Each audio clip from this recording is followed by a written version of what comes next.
अभ्यास 1A डाला था।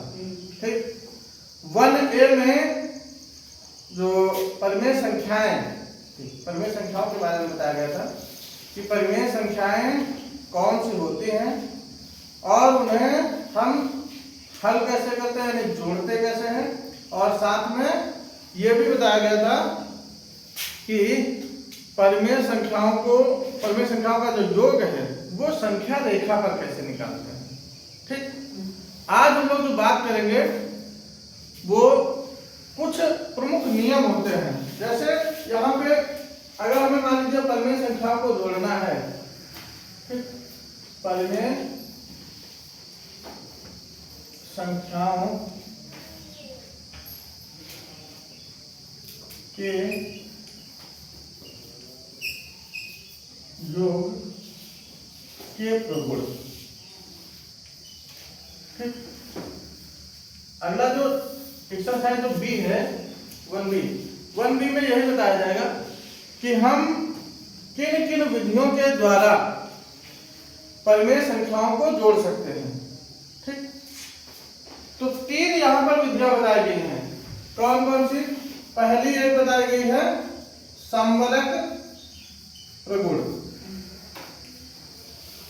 ठीक, दूसरी क्रम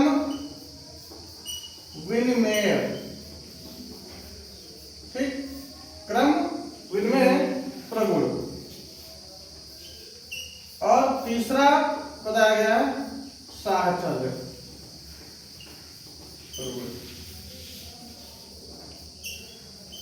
ठीक, क्रम विनिमेय क्या होता है? सबसे पहले जैसे संवरक, तो संवरक प्रगुण में क्या है कि मान लीजिए दो संख्याएं जैसे लिखी हैं, जैसे पहला हम यहाँ पहले के बारे में पढ़ेंगे, जैसे क्या संवरक प्रगुण।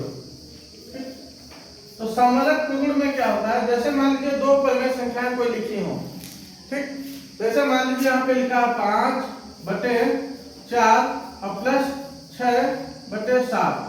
अगर इस तरह से कोई परिमेय संख्या लिखी है, यहाँ पे चिन्ह अलग अलग भी हो सकते हैं, कैसे भी चिन्ह हो, तो अगर हमें इन्हें जोड़ना है संवरक प्रगुण में, तो इसका मतलब क्या है कि हम अगर किसी भी तरह से इसको सॉल्व करें, यानी इसको साधारण तरीके से हल करना है ना, साधारण तरीके से हल करना जो होगा वही संवरक प्रगुण होगा। यानी हम इसको एक साधारण तरीके से हल कर सकते हैं। जैसे 7 का 4 से गुणा होगा तो या एलसीएम यानी लासा, या फिर ये कह सकते हैं कि जब दो परिमेय संख्याएं सिर्फ हों।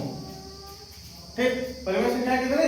सिर्फ जब दो परिमेय संख्याएं हों तो हम एक डायरेक्ट तरीका अपना सकते हैं। जैसे हमने इन दोनों का गुणा करा दिया, 7 और 4 का गुणा कितना आएगा? 28। तो यहाँ हमने 28 लिख दिया।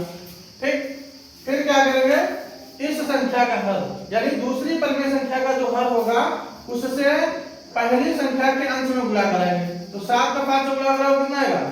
7 गुना 35, फिर प्लस 6 का 4 से गुणा कराएंगे, 6 चौक 24। कहने का मतलब क्या है कि हम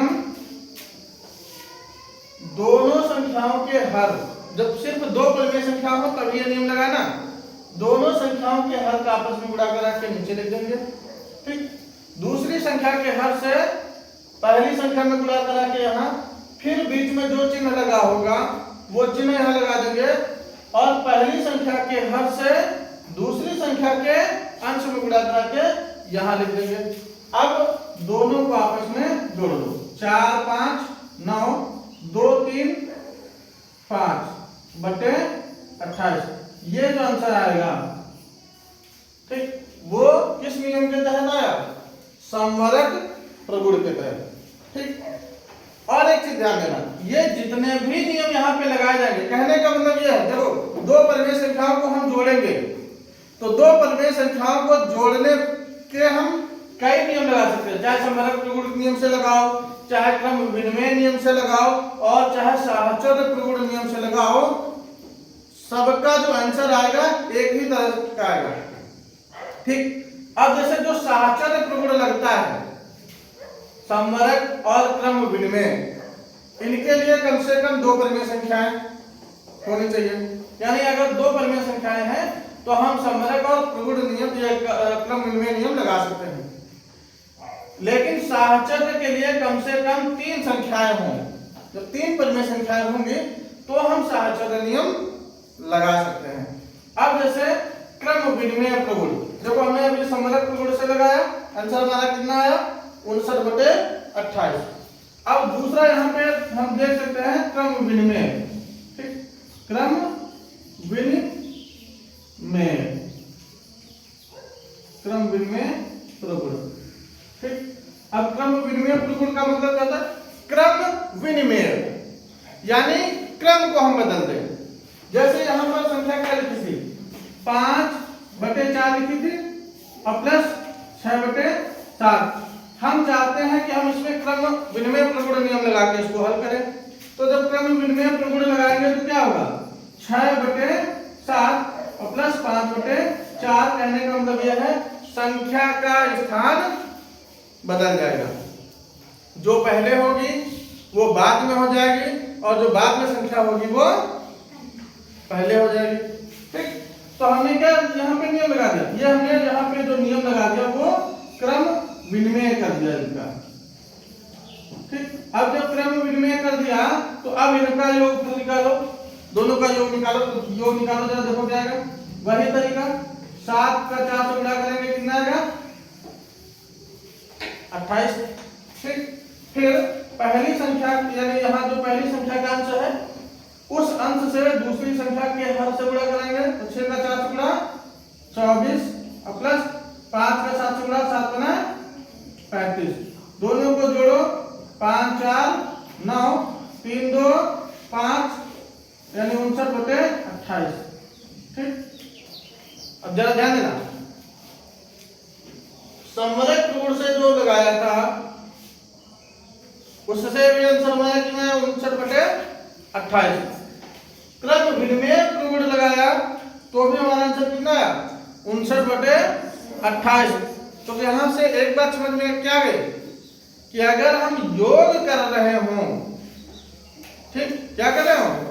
योग कर रहे हों तो हम क्या कर सकते हैं? अगर उन संख्याओं के क्रमों को आपस में बदल दें तो योग फल में कोई परिवर्तन नहीं आएगा। समझ गए? यदि हम योग करते समय उनके क्रम बदल दें, किनके? परिमेय संख्याओं के, ठीक। यदि परिमेय संख्याओं के क्रम बदल दे तो योग फल में कोई भी अंतर नहीं आएगा। समरक से लगाओ या फिर क्रम विनिमय से लगाओ, ठीक। ये तो हमारा अभी 2 संख्याओं पे था। तो 2 संख्याओं पे हमने समरक और क्रम विनिमय लगा दिया। लेकिन जब साहचर्य लगाएंगे तो साहचर्य के लिए कम से कम हमारे पास 3 संख्याएं होना जरूरी है। अब जैसे साहचर्य नियम, यहाँ पे तीसरा नियम हम इधर लगा रहे हैं, ठीक। साहचर्य प्रगुण, ठीक।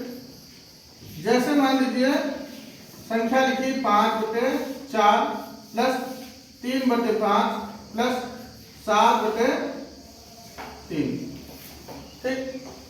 ये 3 अंक की हमने परिमेय संख्या लिखी। अब इस 3 अंक की परिमेय संख्याओं को हमको जोड़ना है। तो एक तरीका तो ये है कि हम पहले तीनों संख्याओं का लासा लेके हल कर लें, ठीक। क्या कर लें? तीनों संख्याओं का लासा लेके तब एक साथ सबको हल कर लें। दूसरा तरीका, और जब तीनों संख्याओं का एक साथ लेके हल करेंगे तो वो हमारा कहलाएगा समरक प्रगुण। क्रम विनिमय में क्या होगा कि हम इनका क्रम बदल दें, दूसरी संख्या को आगे लिख दें, पहली संख्या को पीछे लिख दें, या फिर इनमें से कोई क्रम बदल दें। तो जब क्रम बदल देंगे तो कौन सा नियम होगा? क्रम विनिमय, ठीक। अगर हम ये करें कि एक बार पहली 2 संख्याओं को हल कर लें, ठीक, और उनसे जो योग मिले फिर तीसरे के साथ हल कर लें, तो ये कहलाएगा साहचर्य। और ऐसी स्थिति में बराबर क्या होगा? जैसे मान लीजिए हम 5/4 और प्लस 3/5 इन 2 संख्याओं को जोड़ा, फिर बाद में हमने इसमें ये संख्या जोड़ी, तो जो इस तरह से जो योग फल आएगा वो बराबर होगा किसके, पहली संख्या जो रखी है हमारी 5/3 और प्लस 3/5 और प्लस 7/3। तो हम ये जाने हमने क्या किया, पहले दो संख्याओं का योग निकाला। अब हम चाहते हैं कि पहली दो संख्याओं का योग ना निकाल के अंतिम दो संख्याओं का योग निकालें। ठीक, तो चाहे पहली दो संख्याओं को एक साथ जोड़ के उसके बाद में तीसरी संख्या उसमें जोड़े, तो जो योगफल प्राप्त होगा वही योगफल बराबर में आएगा अंतिम दो संख्याओं को पहले जोड़ लो, बाद में उसमें पहले संख्या जोड़ी जाए। तो ये जो नियम होगा वो कौन सा कहलाएगा, साहचर्य गुण का। ठीक, अब इन्हीं नियमों का प्रयोग हमारी जो आगे की एक्सरसाइज दी गई है, एक्सरसाइज 1B, ठीक, उसी में इसका प्रयोग करना है। योग करने के 3 तरीके बताए हैं। ठीक, यानी 3 नियमों की सहायता से हम योग कर सकते हैं और तीनों नियमों का प्रयोग करने के बाद योगफल कैसा आता है, बराबर आता है। हर बार बराबर ही आ रहा ना। तो अब यहाँ पर आगे जो सवाल दिए गए, यहाँ पे ध्यान देंगे, पेज नंबर 7 पे लिखा प्रयास कीजिए। यानी प्रयास कीजिए मतलब कोशिश करो, देखो आंसर ला पाते हो कि नहीं। और यहाँ पर यह भी कहा था सत्यापित कीजिए दोनों प्रकार से प्राप्त परिमेय संख्याएं समान हैं। दोनों प्रकार से यहाँ तात्पर्य ये है, जैसे पहला सवाल है यानी सरल कीजिए, सरल कीजिए। ठीक, और पहला सवाल है -5 बटे -8 फिर प्लस -7 बटे 12। दूसरा सवाल है, दूसरा बात में देखेंगे। यहाँ पे ये बोला गया है कि प्रयास करना है, तो दोनों विधियों द्वारा दोनों प्रकार से हल करना है और उसके बाद फिर यह बताना है कि जो आंसर आ रहा है वो क्या समान है। ठीक, प्राप्त जो हल है वो समान है। तो दोनों प्रकार से मतलब पहले हमको समरक से हल करना है और दूसरा फिर क्रम विनिमय नियम से। तो हम पहले समरक से हल कर रहे हैं इसको, कौन से विधि से, समरक से। तो समरक प्रगुण से सॉल्व करो जरा इसको। तो समरक प्रगुण में क्या है, संख्या -5 बटे -8 ब्रैकेट बंद, फिर प्लस -7 बटे 12। ठीक, तो सबसे पहले पहला ब्रैकेट हल करेंगे और पहले ब्रैकेट में क्या किया गया है, समान चिन्ह की अंश और हर समान चिन्ह का है। और हमने बताया था कि जब अंश और हर की संख्याएं समान चिन्ह की हो तो वो हमेशा कैसी संख्या होती है, धनात्मक संख्या होती है। वो कैसी संख्या होती है, धनात्मक संख्या होती है। तो यह संख्या इसका मतलब पॉजिटिव है, धनात्मक है। तो कितना 5 बटे 8। फिर अब क्या करना है, आगे बीच में है धन का चिन्ह, बीच में कैसा चिन्ह है, धन का चिन्ह है। और आगे ब्रैकेट के अंदर है फिर कैसा, ऋण का। तो दोनों संख्याओं का यानी दोनों चिन्हों का आपस में क्या होगा, गुणा। और गुणा हमने बताया था कि जब समान चिन्ह की संख्या हो, समान चिन्ह का मतलब इधर भी ऋण हो इधर भी ऋण हो, या इधर भी धन हो इधर भी धन हो, तो समान चिन्हों का गुणा हमेशा प्लस होता है। अगर ऋण ऋण का गुणा करा जाए तो भी धन का आएगा और धन धन का गुणा किया जाए तो भी धन आएगा। और ऋण कब आता है, जब असमान चिन्ह हो, यानी पहली संख्या धन की दूसरी ऋण की, या फिर पहली ऋण की दूसरी धन की हो। ठीक, दो में से अगर कोई एक भी चिन्ह अलग है तो ऐसी स्थिति में उसका गुणा हमेशा ऋणात्मक आएगा। तो ऋण और दूसरी संख्या 7 बटे 12। ठीक, अब क्या करना है, दोनों संख्याओं का हमने क्या बताया, 2 तरीके हैं, या तो दोनों संख्याओं का लासा ले लो, ठीक, या फिर दोनों संख्याओं का आपस में गुणा करा लो। ठीक, तो हम लासा लेके एक बता दे रहे हैं, जरा लासा वाला भी तरीका बता दें। तो ये 8 और 12, तो लासा लेंगे, 2 से काटो, 2 4 को 8, 2 6 12, फिर 2 से काटेंगे, 2 दूना 4, 2 3 6, फिर 2 से काटेंगे 1 3 और फिर 3 से काटो 1 1, ये याद आएगा ना। तो अब जरा ध्यान से इनका गुणा कराना, यानी यहाँ चाहे लिख दो 8 व 12 का लासा लेने पर, ठीक।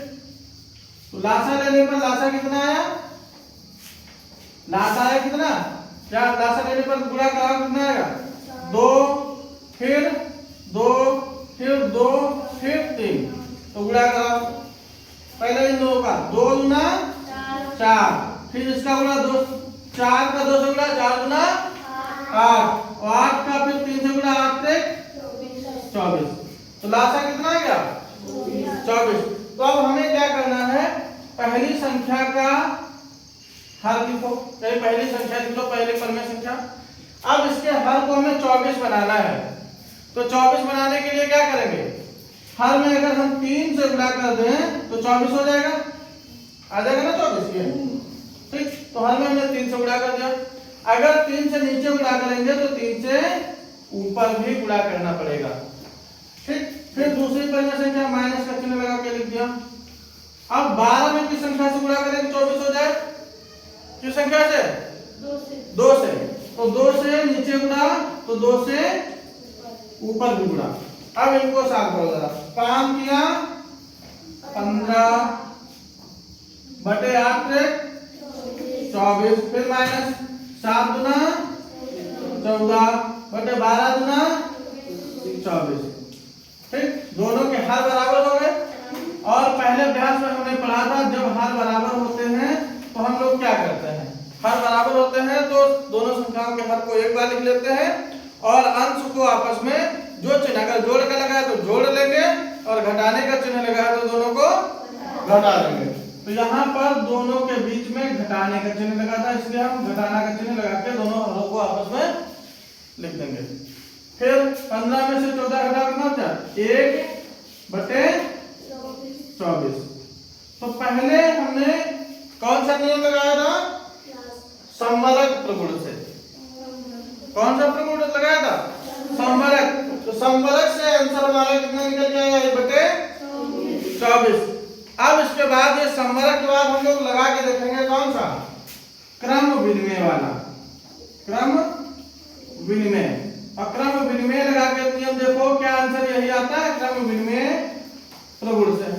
तो क्रम विनिमय प्रगुण क्या कहता है जरा देखो, संख्या क्या लिखी थी -5 बटे -5 बटे -8 और दूसरी है प्लस -7 बटे 12। तो हम क्या करेंगे, दूसरी संख्या को पहले लिख दो -7 बटे 12, फिर बीच में जो चिन्ह लगा था वो चिन्ह लगा दो और दूसरी संख्या कितनी है -5 बटे -8, ठीक। क्रम विनिमय प्रगुण में क्या करते हैं, हम सिर्फ संख्याओं का क्रम बदल देते हैं, ठीक। तो अब यहाँ पे हम क्या करेंगे, जो संख्याओं का क्रम बदल के लिखा है अब इसे साफ करेंगे। तो जरा देखो ये कितना आ जाएगा, -7 बटे 12 आ जाएगा, ठीक। अब यहाँ पे ये संख्या ऋण की है, ये संख्या ऋण की है, दोनों ऊपर ऋण की है। तो ऐसी स्थिति में दोनों संख्या अगर ऋण की हो तो संख्या कैसी मानी जाती है, धनात्मक, यानी धन की होगी। तो यहाँ पे प्लस ये कितना आ जाएगा 5 बटे 8। अब इसके बाद हमें पता है दोनों संख्याओं का जो लासा आता है, कितना आता है दोनों संख्याओं का लासा 24 आता है, क्योंकि यही तो संख्या थी, निकाल चुके हैं ना लासा 24। तो हमें क्या करना है, इन दोनों के हरों को 24 बनाना है। तो क्या पहली संख्या लिखा 7 बटे 12, हर में 2 से गुणा, नीचे तो 2 से ऊपर गुणा, फिर बीच में प्लस लगा लिया 5 बटे 8। दूसरी संख्या में किससे गुणा कर दे 24 हो जाए, 3 से, तो 3 से गुणा नीचे तो 3 से गुणा ऊपर। तो आगे क्या आ जाएगा, गुणा 7 गुना 14 माइनस का 14 बटे 24, फिर प्लस 5 या 15 बटे 8 से 24। दोनों के हर बराबर है तो क्या करेंगे, एक बार लिख लेंगे और अंश को आपस में जोड़ डालो। तो -14 प्लस का 15 अब घटा के लिखो तो 15 में से 14 घटेगा कितना हो जाएगा 1/24 है ना। तो हमने क्या देखा, हमने समवर्ग से लगाया तो कितना आंसर आया हमारा 1/24। क्रम विनिमय से लगाया तो भी कितना आया 1/24। तो इससे क्या सिद्ध होता है कि किसी भी नियम से लगाओ, किसी भी नियम से लगाओ आंसर कितना आएगा, समान ही आएगा 1/24। ठीक, तो ये नोट करो। पहला सवाल है यहाँ पे, पहले का पहला लिखा है -4/5 फिर प्लस -4/5 और बराबर में बताना है -8/5। कहने का मतलब यह है कि इस दो यहाँ पे जो दो परिमेय संख्याएं दी गई हैं इन दोनों को हल करने पर क्या ये संख्या परिमेय संख्या प्राप्त होगी। अगर प्राप्त हो जाए तो हमें क्या लिख देना है सत्य, और अगर प्राप्त ना हो तो क्या लिख देना है असत्य। ठीक, तो अब जरा देखो इनको हम पहले सॉल्व करेंगे। कैसे, ब्रैकेट खोलेंगे सबसे पहले तो कितना आएगा -4/5 फिर धन ऋण का गुणा ऋण 4/5। तो दोनों के हर बराबर है, क्या करेंगे एक बार लिख लेंगे। दोनों के हर बराबर है तो क्या करते हैं एक बार लिख देते हैं और अंश में जोड़ चिन्ह लगा होगा वो चिन्ह लगा के लिख देंगे। पहली संख्या माइनस की थी फिर बीच में माइनस चिन्ह था तो पहली संख्या में हमने माइनस लगा दिया और बीच में माइनस चिन्ह लगा दिया। अब क्या करना है, दोनों को जोड़ो। जोड़ा माइनस का 8/5 यानी समान चिन्ह की संख्या हमेशा जुड़ जाती है। तो यह समान चिन्ह की थी, पहली भी माइनस थी दूसरी भी माइनस थी, और जब समान चिन्ह की संख्याएं हों तो दोनों आपस में जोड़ दी जाती हैं। और अगर यहाँ पे चिन्ह अलग अलग होते तो क्या होता, चिन्ह अलग अलग होते तो क्या होता, फिर घटा देते, असमान चिन्ह हो जाते हैं और असमान चिन्हों को आपस में क्या किया जाता है घटा दिया जाता है। ठीक, समान चिन्हों को जोड़ा जाता है, असमान चिन्हों को घटा जाता है। तो ये बताइए ये सवाल सही है कि गलत है, सत्य है ना। कहने का मतलब यह है कि हमने बाएं पक्ष को हल किया था और बाएं पक्ष को हल करने के बाद हमें दाहिना पक्ष मिल गया, इसका मतलब क्या है, ये कथन सत्य है। ठीक, दूसरा वाला ऐसे देखो, दूसरे में दिया गया है -6/7 और +6 और ये बोला गया है परिमेय संख्या है या फिर नहीं। परिमेय संख्या है या नहीं। ठीक, नहीं ये हाँ परिमेय संख्या, ये कहा गया परिमेय संख्या नहीं है, परिमेय संख्या नहीं है ये बताया गया है। तो परिमेय संख्या नहीं होने की शर्त क्या है कि हमने कहा था कि यदि हर में 0 हो, हर में 0 हो तो वो परिमेय संख्या नहीं होगी। अब इसको जरा सॉल्व करो। कितना है -6/7 फिर प्लस का इधर कितना आएगा 6, ये तो आएगा।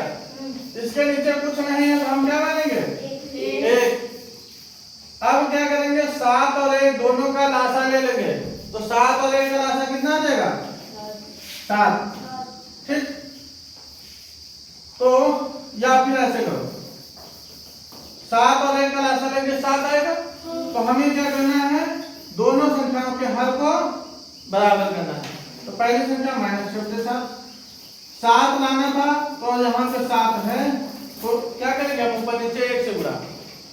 जब 1 से गुणा कराएंगे तभी तो 7 का 1 से गुणा होगा, 7 कम 7 आ जाएगा। ठीक, फिर प्लस इधर 6/1 है। अब 1 में की संख्या से गुणा करें कि 7 आ जाए, 1 में की संख्या से गुणा करें 7 आ जाए 7 से, तो 7 से नीचे गुणा तो 7 से ऊपर भी गुणा, तो गुणा का माइनस का 6 एकम 6/7 एकम 7 फिर प्लस 7 का 6 से गुणा 7 छंग 7 एकम, दोनों के हर बराबर हैं तो जब हर बराबर होते हैं तो क्या करते हैं एक बार लिखा जाता है, और अंश को आपस में जो चिन्ह लगा हो वही चिन्ह लगा के लिख लेते हैं। तो 42 में से 6 घटाओ कितना बचेगा? 42 में से 6 असमान चिन्ह है तो घट जाएंगे, तो कितना बचेगा? 36 अब बटे 7, चिन्ह बड़ी संख्या का लगाएंगे। अब बड़ी संख्या धन की है तो इसलिए कितना आ गया? 36 बटे 7।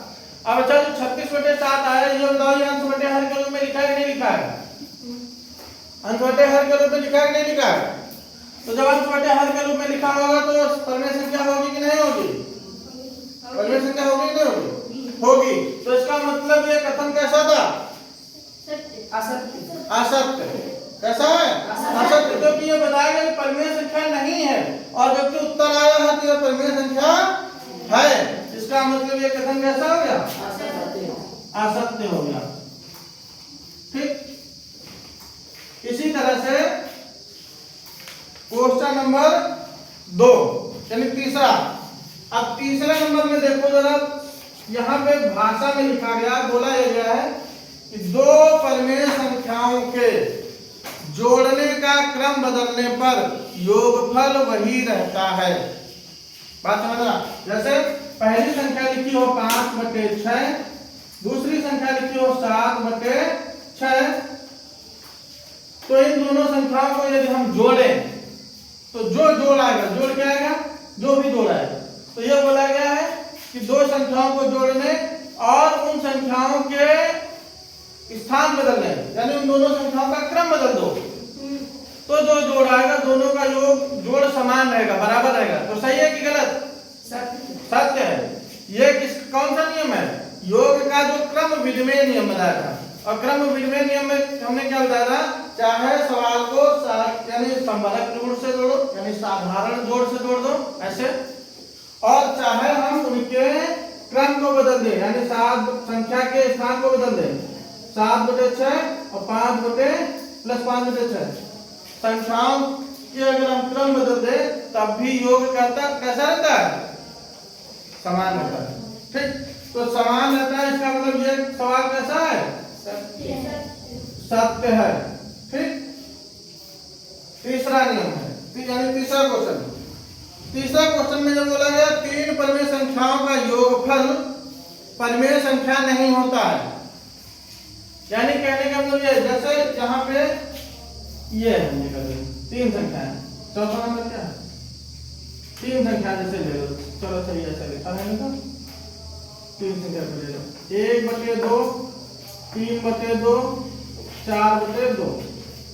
कहा यह गया है कि ये जब हम 3 संख्या का, हमने 3 संख्या ये मान ली अपनी तरफ से लिखे, कहा यह गया कि ये जब हम 3 संख्याओं को जोड़े तो उनका योगफल परिमेय संख्या नहीं होगा। तो ये सही है कि गलत? असत्य है। अब असत्य कैसे है जरा देखो, कहा गया कि 3 संख्याओं को जोड़ने पर योगफल वही रहता है, ये गलत मतलब वही नहीं रहता, यानी परिमेय संख्या नहीं रहता। तो दोनों के यानी 3 संख्याओं के हर बराबर तो एक बार लिखा, अंश आपस में जोड़ दो, तो 4 3 7 1 8 बटे 2 संख्या अंश बटे हर के रूप में आ गई कि नहीं आ गई? आ गई ना। तो जब संख्या अंश बटे हर के रूप में आ जाए तो वो परिमेय संख्या होता है कि नहीं होता है? होता है। जब अंश बटे हर के रूप में हो तो संख्या परिमेय संख्या होती है ना। तो ये परिमेय संख्या है, लेकिन क्वेश्चन में क्या बोला गया कि ये परिमेय संख्या नहीं है, तो इसलिए ये कथन कैसा हो गया? असत्य हो गया। ठीक, ये तो ये हमारा पहला नंबर सवाल। 2 नंबर जो सवाल है बोला गया निम्नांकित परिमेय संख्याओं को जोड़कर बताइए कि योगफल परिमेय संख्या है अथवा नहीं। तो दूसरा नंबर लगा लोगे अपने में से, जैसे सवाल दिया गया है इसी तरह से हमको जोड़ना है, और जोड़ने के बाद देखो अंश बटे हर के रूप में अगर आ जाए तो परिमेय संख्या है, और अगर अंश बटे हर के रूप में ना आए तो परिमेय संख्या नहीं है। इसी तरह से दूसरा नंबर होगा। तीसरा नंबर में हमें योगफल वही जो नियम बताया है वही लगा के सॉल्व करना है, यानी सत्यापित करना है, सिद्ध करना है। तो चलो 2 नंबर तक लगाना, तीसरा 3 नंबर के बाद हम बताएंगे आपको। ठीक।